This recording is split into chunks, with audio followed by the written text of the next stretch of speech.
آج میں آپ کو بتاؤں گا کہ میرے گرد و نواح میں رہنے والے جو ریٹائرڈ لوگ ہیں وہ کس قسم کی زندگی بسر کر رہے ہیں۔ ان میں سے ایک صاحب جو ہیں وہ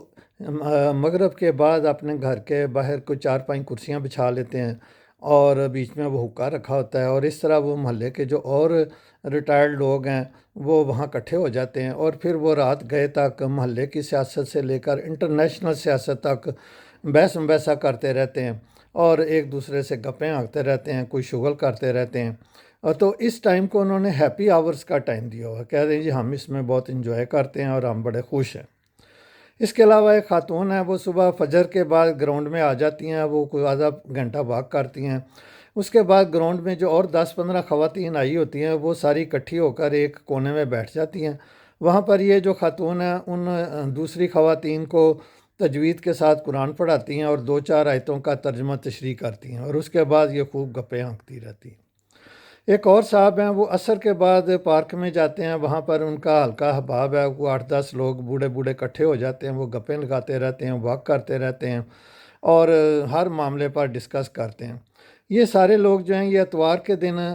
صبح ناشتہ اکٹھے کرتے ہیں، اور اس میں وہ کوئی گانے سنا رہا ہوتا ہے، کوئی نعتیں سنا رہا ہوتا ہے، کوئی اور اس طرح کے لطیفے سنا رہا ہوتا ہے، اور بڑا ایک ہلا گلا سا انہوں نے قائم کیا ہوا ہوتا ہے۔ اس کے علاوہ ایک اور صاحب ہیں، ان کو پودوں کا بہت زیادہ شوق ہے، اور انہوں نے اپنے گھر کے اندر باہر ڈھیر سارے گملے رکھے ہوئے ہیں، اس میں بڑے نایاب قسم کے انہوں نے پودے لا کے تو اکٹھے کیے ہوئے ہیں۔ اس کے علاوہ ایک اور صاحب ہیں، ان کو صوفیانہ کلام آتا ہے۔ وہ صوفیانہ کلام جو ہے وہ ہلکا سا وہ جو مٹکا ہوتا ہے اس کے اوپر وہ مٹکا بجاتے ہیں اور ساتھ میں صوفیانہ کلام سلاتے ہیں، اور لوگ ان کے جو گرد و نواح کے ریٹائرڈ ہی لوگ ہیں وہ خوب انجوائے کرتے ہیں اور ایک دوسرے سے خوب خوش ہوتے ہیں۔ اس کے علاوہ کچھ ریٹائرڈ لوگ ایسے ہیں جنہوں نے دوبارہ جاب شروع کر دی ہوئی ہے،